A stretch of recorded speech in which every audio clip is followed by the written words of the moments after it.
Hi, Alana. How you going? Good, thanks, Lamorna. How are you? I'm really good. It's a bit wet and wild down here in Sydney at the moment. Yeah, it's the same up here actually, although it Yeah, only sort of settled in yesterday. So, yeah. So you're up in Armidale.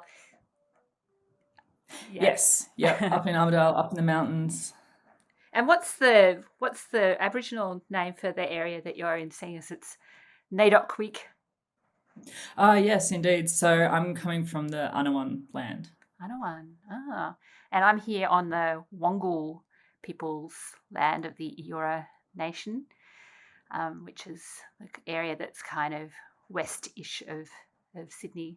So it's nice to be celebrating NAIDOC Week this week. Yeah. Absolutely, yes. Yeah.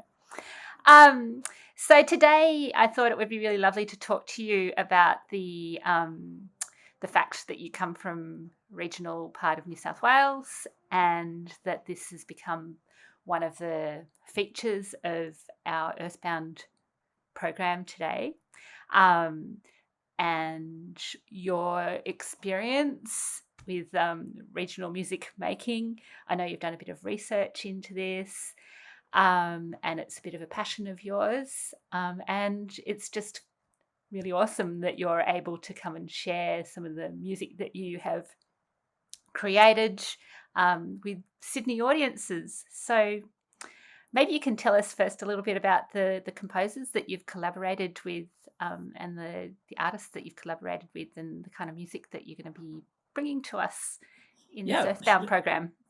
absolutely. So with the Earthbound program, I've been working with two composers. One is Ros Bant, who's based in Melbourne, and another is Donna Hewitt, who's based in Sydney. And part of the connections with those two composers was Donna is a colleague of mine at the University of New England. She's an associate professor in music here. And so we've sort of been working together professionally at the university, but also have sort of a common interest. She wanted to write something for the recorder, and I wanted to experiment with some of the electronic music that she does. And so we together we worked on Permafrost, and it was a really interesting collaboration because we were able to workshop remotely, and this was even pre-COVID, because even though we're colleagues at the same university, we live in different parts of the state, and so we sort of collaborated online, and then I went to Sydney a couple of times to do some some improvisations, collecting. Donna recorded some sounds, and then we were able to put that together with this piece. The other work, Regrowth, by Ros Bant, this actually happened over the lockdowns during COVID. Right. Yeah. I was I was successful just before the first lockdown, I think it was. I got a Create New South Wales grant to commission Ros to write this electroacoustic work, because around that time, end of 2019, I think it was, Armidale was in a really bad drought. We were given a day zero, and Yeah. we've never really been in drought like that up here. We sort of had this little slice of paradise where, we don't, even with all of the horrible floods that are happening at the moment, we're on top of the mountain, so it all sort of runs away from us. And Yeah. we have the fires sort of happened around us, but not too close. And It's a even little kind of lush spot up there in a funny way, isn't it? It's a little bit cold, but yeah. it's the New England, really. Yeah, that's right. Yeah. And also even the millennium drought, we didn't have it wasn't as bad as it was. And with all the fires and the smoke, and one of the big things actually, now that I remember, is that remember when Sydney was just blanketed in all that smoke, that bushfire smoke? Oh, yeah. Yeah. Yeah, we'd had that for months before the fires around Sydney. Wow. And it wasn't until it sort of got into the city that it became part of the news. Hmm. And so all of this kind of came together. And Roz being a sound ecologist, I wanted to get her to sort of create this work around all of these kind of disasters so that we can communicate in a creative way and reach people in a different way rather than that sort of desensitization of the mainstream media. Yeah, right. And so that collaboration started with a lot of photos being sent down to Roz, a lot of conversations. She was keeping her eye on the news. We were looking at social media because even being further away, it wasn't as easy, especially with lockdowns, to be able to see each other. I collected just recordings on my phone of, sounds and things like that, and sent those down to Roz so that she could feel like she was in the area and part of it, so that she could create this work, so that it became so that she became connected, I guess, with Yeah, it. right. So it was really quite directly connected with what was happening in Armidale in like previously, but still like as people remembered it, I suppose. Yeah, Yeah. yeah. I mean, a lot of I don't think the drought had broken during that time, so there was a lot of Yeah. immediate kind of stuff. But both of those collaborations, I think, are really important to sort of demonstrate that distance isn't necessarily a hindrance. Yeah. In fact, it can create one of the things that I do in my work is try and encourage students to be creative through the limitations that they might have. And so this was kind of a demonstration of having, the limitations of, being distance apart, regional artists and metro or composers based in major cities, but still being able to create these wonderful works. Yeah. Yeah. I mean, there are so many reasons not to do things in life, aren't there? And I suppose distance is one of those things that can stop you from making music, for example, like that. And but it is possible, yeah, and you can make some beautiful things out of it. And I think that there's a lot to learn as well. People have different experiences and different opportunities depending on where they might be living. There are different stories from the community. There are different stories from the land, from the environment, even political, social stories and influences. That I think that these sort of collaborations can really bring those stories to light to a much greater audience. Yeah, absolutely. And I imagine it was quite a beautiful experience for composers as well. Yeah, absolutely. I think that after Roz had written the piece, we then collaborated with Yuta Pryor, a visual artist from Melbourne as well, who made these fantastic videos to go with the piece. And we premiered the work Regrowth in Armidale. And it was we were still at 75% or something. It was a small audience, 100 or so people. But Roz was able to come up for the premiere, and she said that it was even though it was a very small, intimate event, it was one of the best premieres that she'd been to because it spoke to the people. People could recognize the sights and the sounds and, the experience that we'd all been through. And I think that that's incredibly special. Yeah. So I've seen a little bit of the trailer for that piece, and the imagery does look really stunning. Where were the images taken from? Did Judah come up But and photograph or film or? yeah, so a lot of it were taken from still photos that Roz and I had collected. And then Yuta also sort of enhanced those using some of her wonderful video artistry. Yep. But yeah, the images are all from this area. Yeah, right. And the locals recognise some of the imagery. Yeah. Oh, So we have our, I get at the end, I get to do a duet with the superb lyrebird, which is it's found 45 minutes down the road.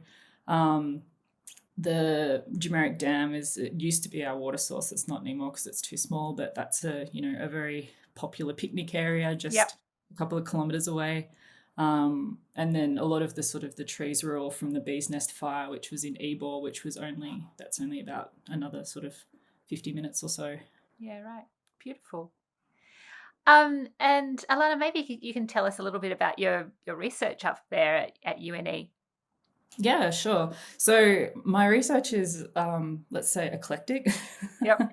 So I get to do a lot of creative practice, which is good. So that's one of the things, like with these works, and that I sort of, I write about those and the collaborations and that kind of thing as well. But then some of the other research I do is a lot into online learning, and being able to sort of, teach performance in the online environment. But I also do a lot of sort of sociological research into musicians and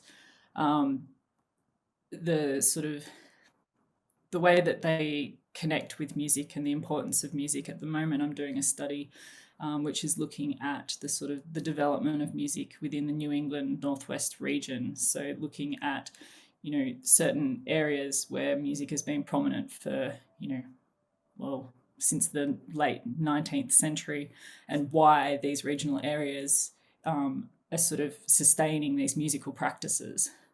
Right. And why do you think that is? Is that connected perhaps with the university and the type of people that are attracted to that are connected with the university? And I think for Armidale it certainly is.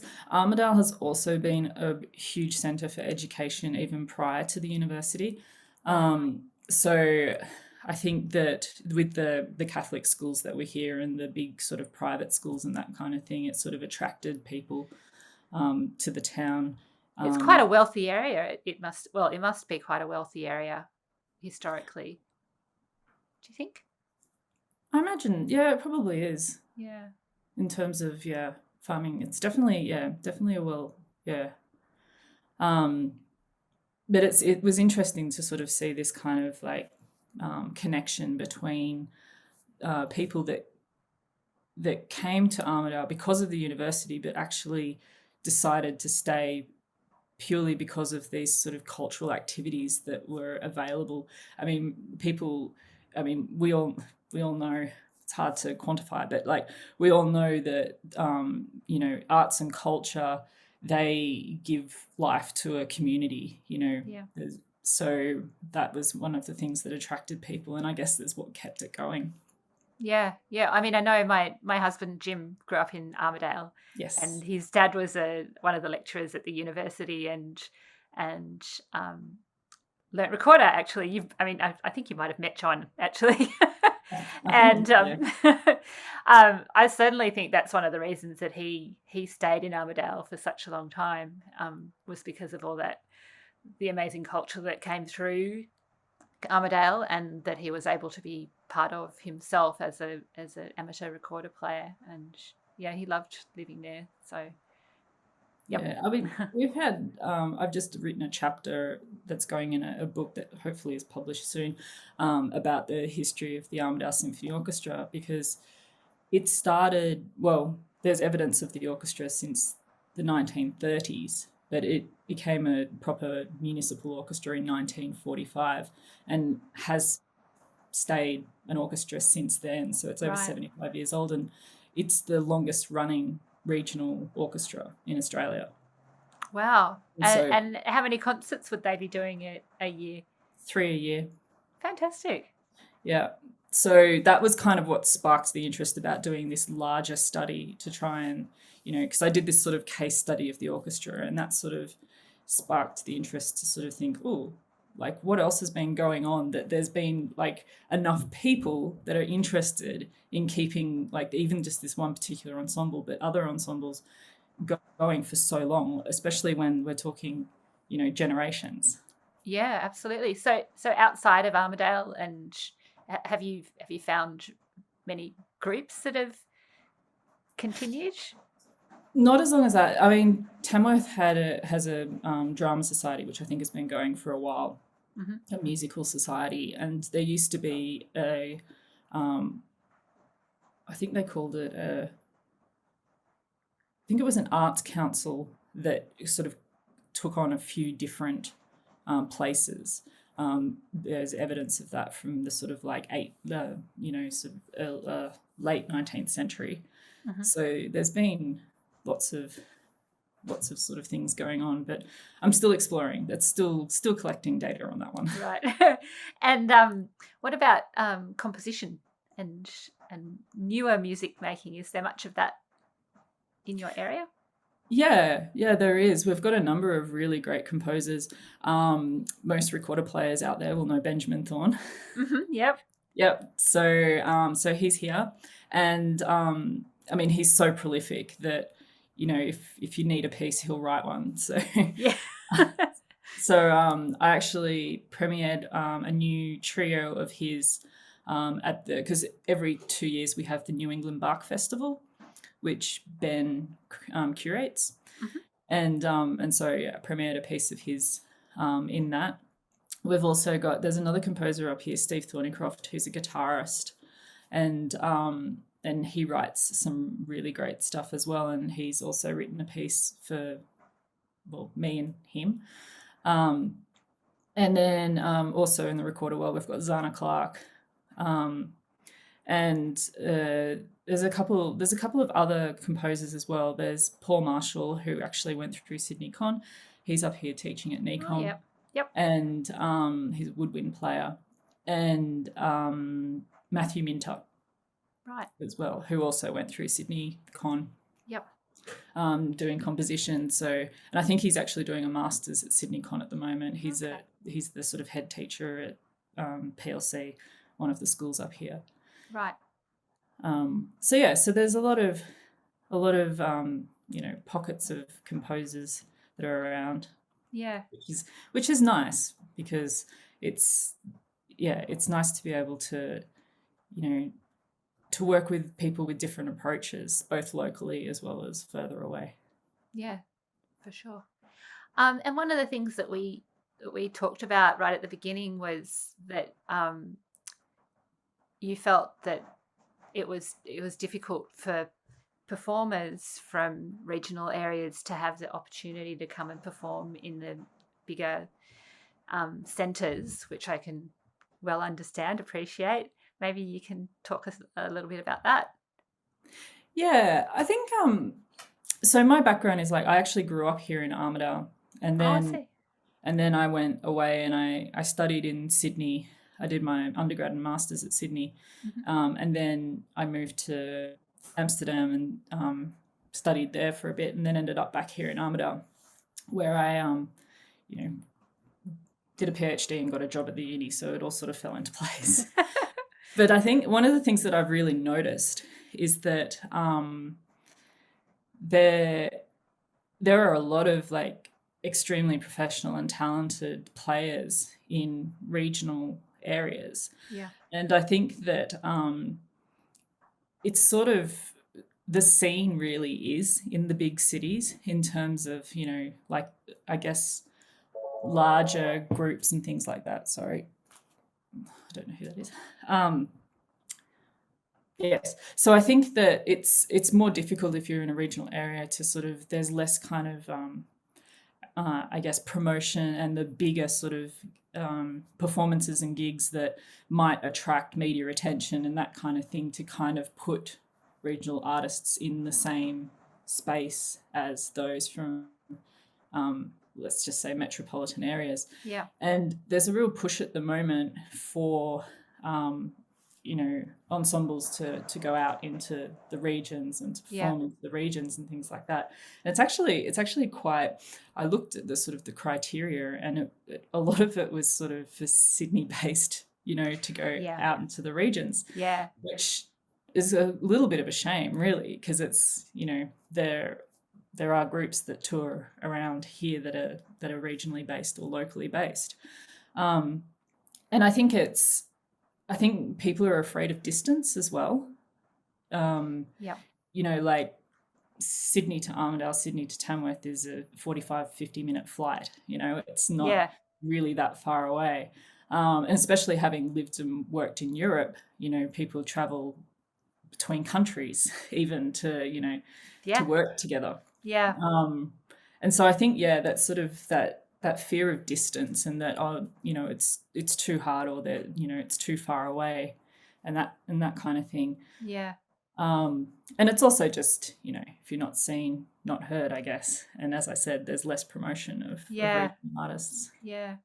I mean, it feels to me that the important thing, whether it's going one way or the other, is that there's a kind of meaningful connection made between the artist and the audience, or artists and artists, which is why I'm really enjoying the fact that you're coming to do this concert, because you're not just doing your own solo program. You're working in a there are other artists that are performing in the program for a start, and we've had quite lengthy conversations about what the program is going to be, and it's been quite highly curated to have a theme, and I feel like that's a more meaningful way of actually making music together. And like that, I think that, I mean, I know myself, like I've been up to places like Armidale several times with groups, and it's so hard to connect with audiences because they don't know who we are and we don't know who they are, and why would they come along and see some random concert by some group from Sydney if it's not part of a structured program. And equally, why would a Sydney audience come to a concert to see some person from some area who they don't know, and they're people are busy. It's difficult, but I feel like it is possible, but it just takes quite a lot of time and care to actually make it into something meaningful. Yeah, absolutely. No, I agree, and I think that's why this concert will be successful, is having that actual connection. There's a reason, for having this group of people that are working together. And I think you're right about connection. I think that's a really important thing. I'm part of this regional music research group, and we've been doing sort of panel seminars every so often. And I convened one which was about art music in the regions. And it was interesting, the people that we were talking to, they definitely, they were talking about how, exactly what you just said, audiences will go to something if they find there's a connection to it. So that might be even just a pre-concert talk or something like that, so that the audience can feel like they've met the artists. There's and I think that does make it really tricky for touring groups, I have to admit. Especially in some of the more remote areas where they're not used to that kind of music. There's a lot of how would you say it? A lot of stigma, I guess, in terms of, especially, classical music.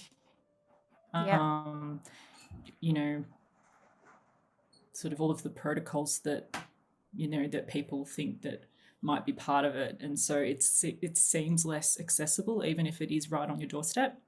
Yeah. So I think that, breaking those barriers is a really good thing for all musicians. Yeah. And do you feel like that type of thing is actually happening in regional areas, that performers are, well, I suppose the performers that are going out to regional areas, are they managing to connect with audiences? I hope so. I have to say, unfortunately, it's a little bit different in Armidale, because people are used to are used to. I mean, we were on the touring schedule for the SSO, so Yeah, and Music of Viva toured there for a long time.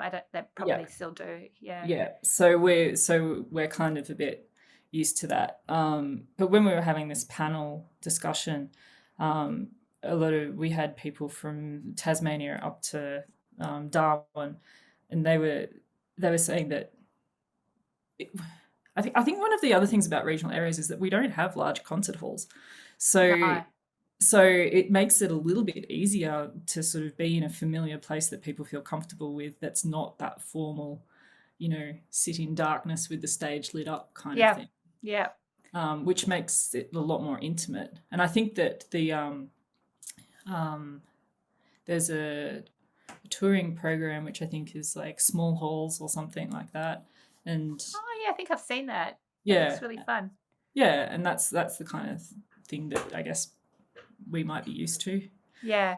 I mean, there's that double-edged sword, isn't there, of small venues that it's, easier to fill and definitely more intimate and more charming, I suppose, in that way. But then it's harder to make the Money. books balance. So, yeah. Yeah, exactly. It is. It is tricky. It is Yeah. tricky because the other thing also is that,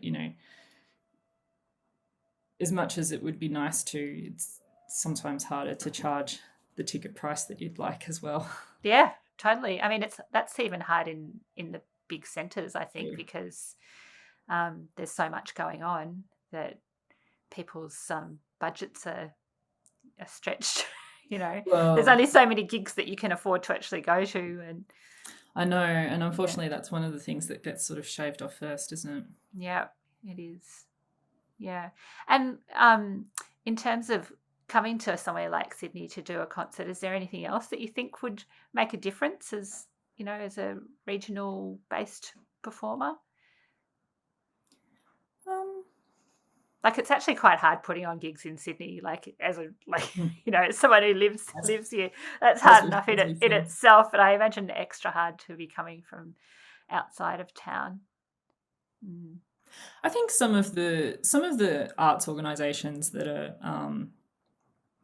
are reaching out to regional areas are doing a good job of the reverse. I think I know of a friend who was able to get some performances down in Sydney through SEMA. Oh, yeah. Yeah, Sydney Improvised Music Association. And one thing that they've actually done is they've actually partnered with for instance, we've got an Armidale Improvised Music Association, and so they've partnered with them to bring, to sort of develop a bit of a touring circuit for their artists.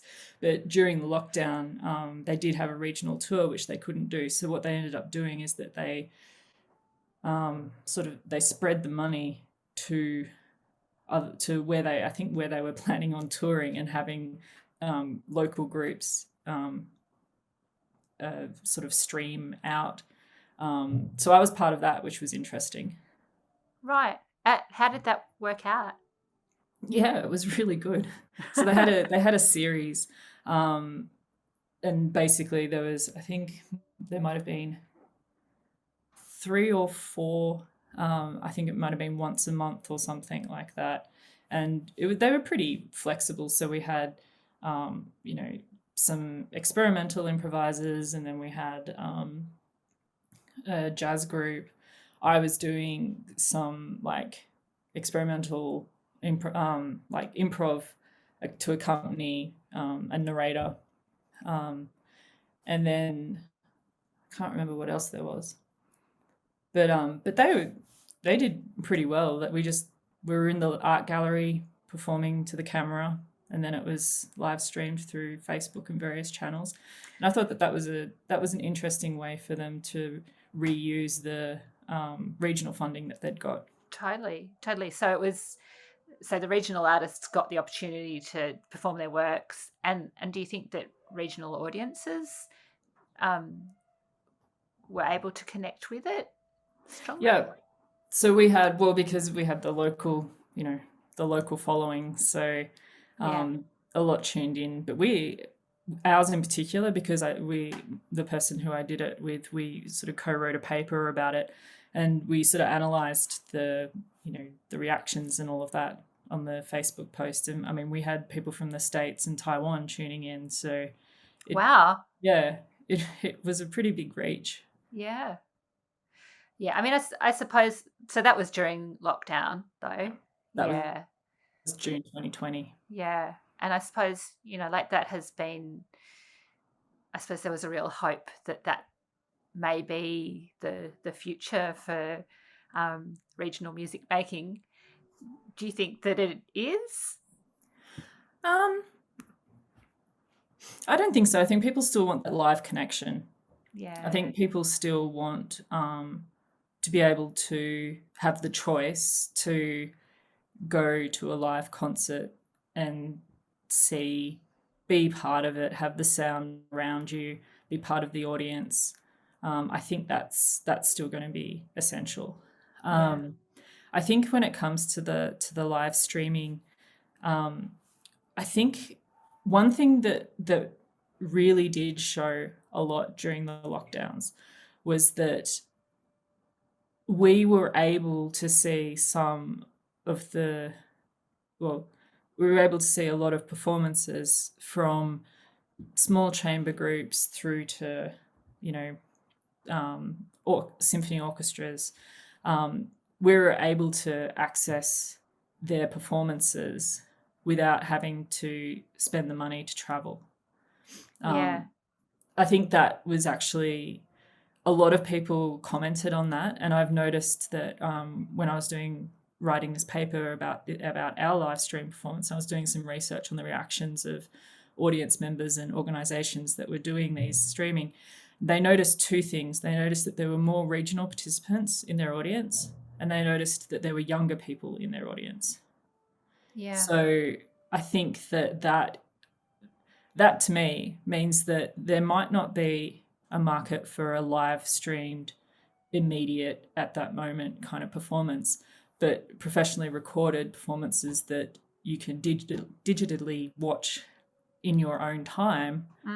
I think there's a good argument for those to reach a wider audience, for sure. Yeah.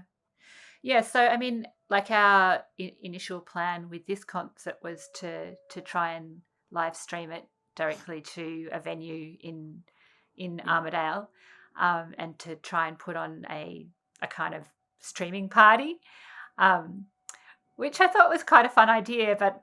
But as we started to try and put it together, it became clear that there were some obstacles, mainly being that you wouldn't be able to be there. I wouldn't be there to curate it, yeah, for sure. To not only help to set it up and run it, but also to be the kind of host of the party, as it were. And like, I still feel like it's quite a cute idea, but maybe as we move forward, I will try and get this concert videoed and nicely recorded and everything, so that potentially you can maybe have an event like that while you're actually there. That would be nice. But we'll see how we go. But I mean, I think the other interesting thing about live streaming is it's actually quite difficult on the technical side to actually do it, particularly trying to do it to a high level, with the visual and the audios as well. And that's, it's also expensive to get all the necessary people to actually make it work. And particularly, I think, because audiences have quite high standards for visuals in particular. And if it's just a single camera angle thing, then it's like, it's a bit boring watching this. So and it'll be interesting to see how this kind of thing pans out, because you're absolutely right. It is expensive because you want to have that, it's a production, basically. It is, yeah. And yet people expect things that they can download for a significantly cheaper price, which means it'll be interesting to see, because they'll end up being, well, I mean, there already is, I think, isn't Australia Council's got a digital sort of course or something that they're doing at the moment, but people will end up having to create these sort of models so that they become affordable and that you get the biggest reach, so that you actually get I mean, the Melbourne Digital Concert Hall is doing an amazing job, but essentially I think that's because they have this space where they can leave everything set up and they have all the gear there. They just, I'm sure there are still people that they need to, I know that there are still people that have to run the cameras and do all the sound and everything, but it's kind of contained. It's the same protocol for each time. It starts becoming a bigger problem when you're bringing in new people and you're in a new space and no one knows what they're doing. So anyway, we'll see how we go with getting some video out to Armidale, and whatever happens, there will be some video, even if people can just watch it on YouTube. So I mean, there are definitely ways of doing it, but I think that's one thing that we did sort of, that people sort of realized, is that there is potential for this, even if it's not direct live stream, but the availability of being able to watch a performance online. I think that's definitely a potential. Mind you, there's a lot of performances available to watch online. That's true. So that's true. Anyway, it's been interesting to watch the kind of expectations of what was possible with live streaming, and I'm sure something great is going to come out of it in the end, but maybe not what we expected or hoped for. No, and there was a I have to see. I can't think of it off the top of my head, so I can't really quote anything. But there has been a fair amount of audience research and market research that was done by, I think it might have been Victoria, about audience trends in that space. But I mean, it changes month to month, doesn't it? Yeah. I mean, who knows what's going to happen in the next 6 months? Indeed. And it's not just about whether or not people will be able to go ahead with live performances. I don't think the government would be,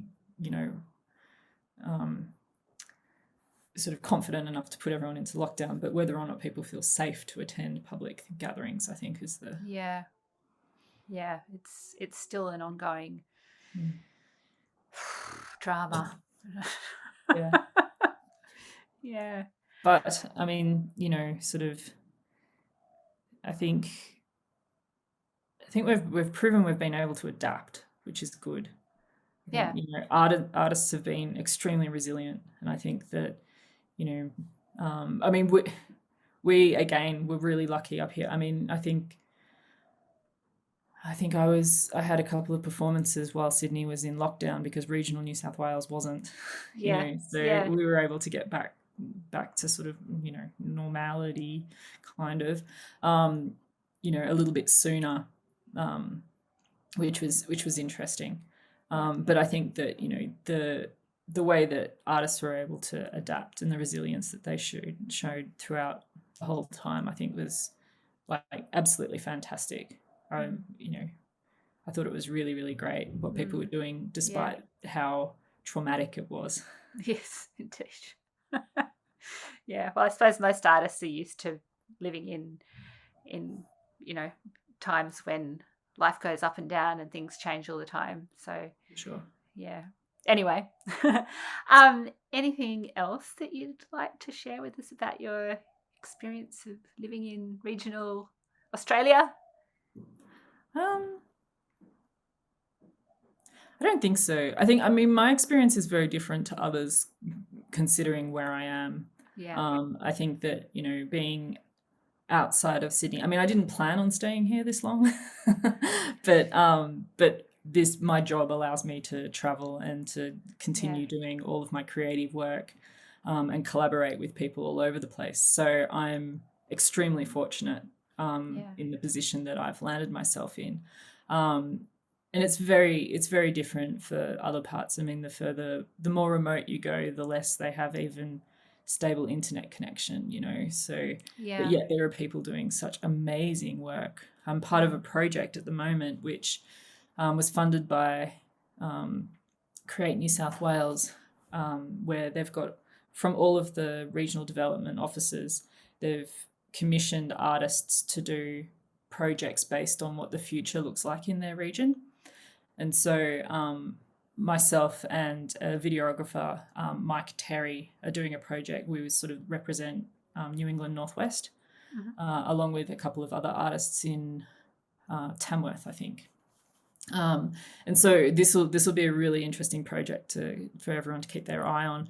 I think eventually it should be brought to Western Sydney as well. There's a bit of a partnership going on there, but essentially it'll be a fantastic showcase of the talent that's out there. Everything from pottery artists through to musicians, videographers, and things like that. So that's a really exciting project that will really sort of promote, I guess, the work that regional artists have done, and we're all part of a conversation as well. So we're getting to know each other.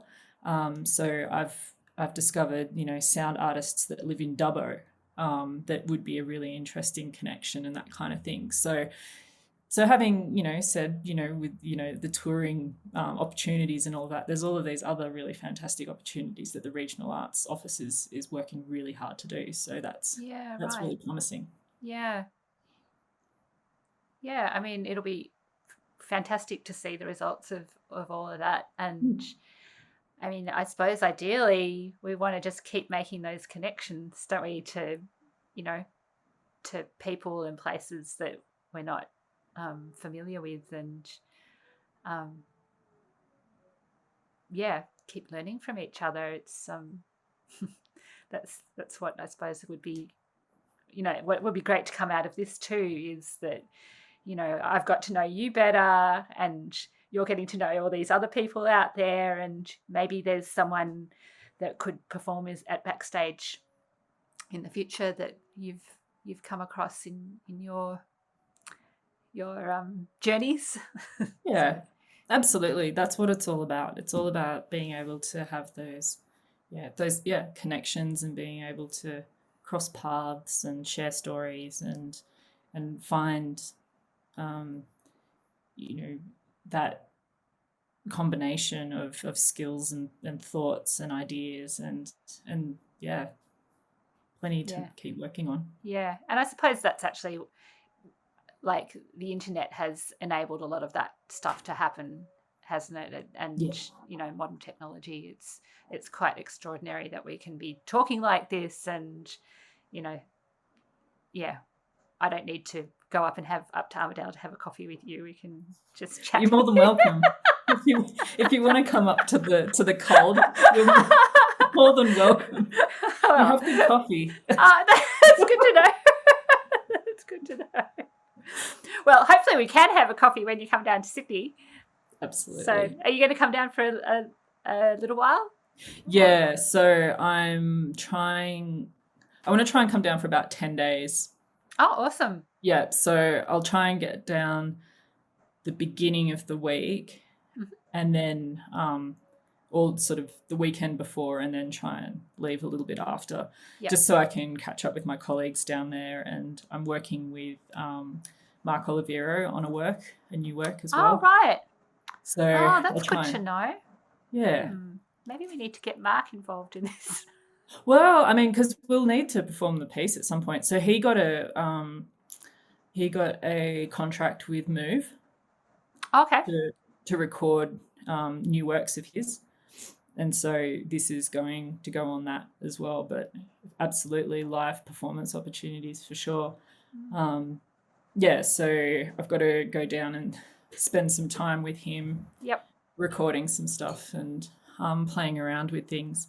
So yeah, so I'll do that. Great. So I'm kind of, because I'm coming down for 10 days, I did put a shout out to see if there was like anyone, if you know of anyone that needs like a house sitter or anything like that around that time. Let me know. Well, you know, anyone out there right now? I assumed this was going to be edited out.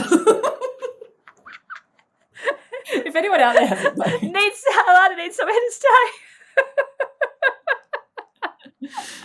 Well, this is going to go totally viral, I would say. Oh dear. Yes, no, I just assumed that we'd finished. I'm going to put this bit in. No, don't. Okay. Yeah, and anyway, so yeah, so hopefully I can come down for that time. I've got to drive down, so Okay. because I've got a lot of stuff to bring. Yeah, it'll be nice. Hopefully it's not as wet. Who knows? They did say, like, I don't know, back in the last flooding bit, that El Nino may continue through to August. Yeah, okay. And everyone was like, what? No, that's impossible. But we're getting there. Yeah. Anyway, hopefully not. Anyway, Alana, I should probably get going. But thank you so much for chatting today. And I'm going to leave in a little bit of that laughing because that was fun. Yeah, no, you can do that. Just cut out the bit about the like desperately need somewhere to stay. No, it's all right. I've got people to call on. It's all right. Okay. And I'm really looking forward to seeing you down in Sydney and to hearing you perform. And thank you so much for chatting with me today about Issues Regional. And I think that's probably it. Great. Thank you so much, Lamorna. It was great chatting with you, and I'm really, really looking forward to the performances. I think that it's a really exciting program. Yeah. Awesome. Okay, we'll chat soon. Thanks, Alana. Okay, no worries. Thank Bye. you. Bye.